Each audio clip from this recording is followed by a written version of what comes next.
Hi friends, ఇప్పుడు complex నెంబర్స్లో basic ప్రాబ్లమ్స్లో ఉన్నాం.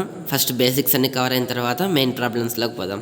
ఇక్కడ క్వశ్చన్ ఏమంటే the conjugate of Z plus 2z bar is అని అన్నారు. ఏం లేదు friends, Z plus 2z bar యొక్క కాంజుగేట్ వాల్యూ మనం కనుక్కోవాలి. మామూలు కాంజుగేట్ అంటే ఏంది, బార్తో డినోట్ చేస్తాం. హోల్ బార్, దీని ఒక హోల్ బార్ ఏమవుతుంది అన్నారు. సో మామూలు మనకు తెలిసిన ఫార్ములా ఏంది, z1 plus z2 whole bar అంటే z1 ప్లస్ z2 యొక్క కాంజుగేట్ ఏమవుతుంది, z1 bar plus z2 bar అవుతుంది. దీని ఒక బార్ సపరేట్గా రాసుకుంటాం. అది కాక జెడ్ బార్ డబల్ బార్ వస్తే మామూలు దాని వాల్యూ జెడ్ అయిపోతుంది, క్యాన్సిల్ అయిపోతాయి రెండు.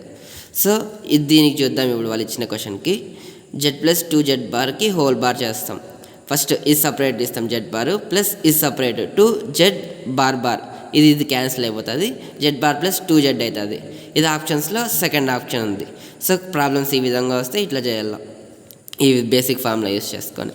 నెక్స్ట్ ఇంకో క్వశ్చన్ ఏమన్నారు, the complex number z equals to 1 plus i represented by the point P in the Argand plane and OP is rotated an angle of π/2 in counter clockwise direction, then the resulting complex number is అని అన్నారు. ఏం లేదు friends, organ ప్లేన్లో అంటే ఇది గ్రాఫ్లో point P అనేది 1,1 అనేది ఉంది. అంటే z equals to 1 plus I అంటే P వాల్యూ ఏమవుతుంది, 1,1 అవుతుంది. ఎందుకంటే z represented by the point P అని అన్నారు కాబట్టి. సో OP అంటే ఆరిజిన్ నుంచి పీకి ఉన్న డిస్టెన్స్ OP, అది 90 degrees రొటేట్ అయితే అది కౌంటర్ క్లాక్ వైజ్ డైరెక్షన్ అని. కౌంటర్ అంటే ఏంది, యాంటీ క్లాక్ వైజ్ డైరెక్షన్ అని అర్థం. రొటేట్ అయిన తర్వాత దాని యొక్క వాల్యూ ఏమవుతుంది అని అడిగినారు. సో ఎట్లనో చూద్దాం ఫ్రెండ్స్, చాలా సింపుల్. ఫస్ట్ వాళ్ళు ఇచ్చినది ఏంది, z equals to 1 plus i అన్నారు.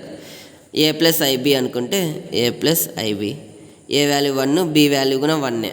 సో p వాల్యూ ఏమవుతుంది, 1,1 అన్నారు. z రిప్రజెంట్ p అన్నారు కాబట్టి సో p అనేది 1,1 ఇన్ ద ఆర్గాన్ ప్లేన్. అంటే ఒక గ్రాఫ్లో x యాక్సిస్ y యాక్సిస్ అనే ప్లేన్లో మామూలు 0 అంటే 0,0 ఓరిజిన్ దగ్గర, ఇది వాళ్ళు అనేది OP డిస్టెన్స్ కదా, సో దానికోసం వాడతాం ఇది. సో ఒక x యాక్సిస్ y యాక్సిస్ గీసుకుంటాము, దాంట్లో p అనేది 1,1 లొకేట్ చేసుకుంటాము. అంటే x యాక్సిస్లో y యాక్సిస్లో y. ఇక్కడ ఇది ఈ పాయింట్ని ఏ అనుకుంటాం. ఏపీ యొక్క డిస్టెన్స్ 1, ఓఏ యొక్క డిస్టెన్స్ 1. దాని మధ్య ఉండే యాంగిల్ని x యాక్సిస్తో చేసే యాంగిల్ని θ అనుకుంటాము. దీని యొక్క లెంత్ని r అనుకుంటాం. ఇప్పుడు చూద్దాం, మనకి r అంటే ఏంది, మాడ్ z అంటే √ఓవర్ మామూలు z అనేది a ప్లస్ ఐబి అన్నప్పుడు మాడ్ z అనేది √a² ప్లస్ b² అవుతుంది. సో రెండు 1లే కాబట్టి ఏబి వాల్యూస్ √1² ప్లస్ 1² √2 వస్తుంది. r వాల్యూ మనకి √2 వస్తుంది. tan θ అంతే ఏంది, ఆపోజిట్ బై అడ్జసెంట్. సో 1 ఈ పక్క 1 అంటే PA divide by OA, PA by OA అంటే 1/1 వస్తుంది. tan θ 1 ఎప్పుడు వస్తుంది, tan 45 అన్నప్పుడు θ వాల్యూ 45 అని మనకు తెలుసు. z అంటే r ఇంటూ e⁻i⁻θ, ఈ ఫార్ములా కూడా మనకు తెలుసు. ఇప్పుడు ఇది 45 degrees యాంగిల్ అని తెలిసింది కదా. మన క్వశ్చన్లో 90 degrees counter clockwise direction తిరిగిన తర్వాత దాని యొక్క పాయింట్ z' ఇక్కడ పెట్టుకుంటే దాని వాల్యూ ఏమవుతుంది అని అన్నారు. సో అది ఎట్లా చూద్దాం. 45 degrees ఇక్కడ ఆల్రెడీ ఉంది, θ ఈక్వల్స్ టు 45 degrees. 90 degrees మనం తిప్పుతాం, 90 ప్లస్ 45 అవుతుంది. ఇప్పుడు రొటేట్ అయ్యిండే θ' వాల్యూ. ఇప్పుడు 45 కాస్త 90 ప్లస్ 45 అయింది. అప్పుడు దాని యొక్క వాల్యూ ఏమవుతుంది, ఈ r అనే డిస్టెన్స్ మాత్రం జస్ట్ ఇట్లా రొటేట్ అయింది కాబట్టి ఈ యాంగిల్లో సర్కిల్ లాగా. సో r మాత్రం కాన్స్టాంట్గా ఉంటుంది, మారదు. θ ఒకటే మారుతుంది. So z' equals to r into e⁻i⁻ 90 plus 45. Okay, ఇది యాంగిల్ కాబట్టి అట్లా పెట్టినాం. z' ఈక్వల్స్ టు r అంటే √2, e⁻i⁻ ఫార్ములా అయింది cos θ ప్లస్ i sin θ కదా. సేమ్ ఇది θ అనుకుంటే cos 90 plus 45 plus i into sin 90 plus 45. z' equals to √2 of sin 90 plus θ ఏమవుతుంది, మైనస్ sin θ అవుతుంది. అదే cos 90 ప్లస్ θ మైనస్ sin θ అవుతుంది.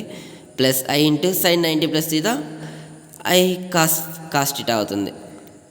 అంటే సెకండ్ కోఆర్డినేట్లో ఉన్నప్పుడు 90 ప్లస్ అంటే సెకండ్ కోఆర్డినేట్లోనే కదా, కాస్ అనేది నెగిటివ్ వస్తుంది, సైన్ అనేది పాజిటివ్లోనే ఉంటుంది మారినప్పుడు.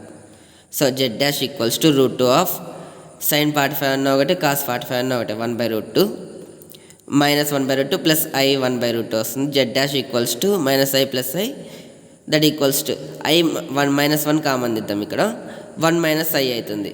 ఎందుకు తీస్తామంటే ఆప్షన్స్ ఒకసారి చూసుకోవాలి. ఫస్ట్ ఆప్షన్స్లో ఎక్కడన్నా మ్యాచ్ అయ్యే విధంగా మనకు వస్తుందా అని.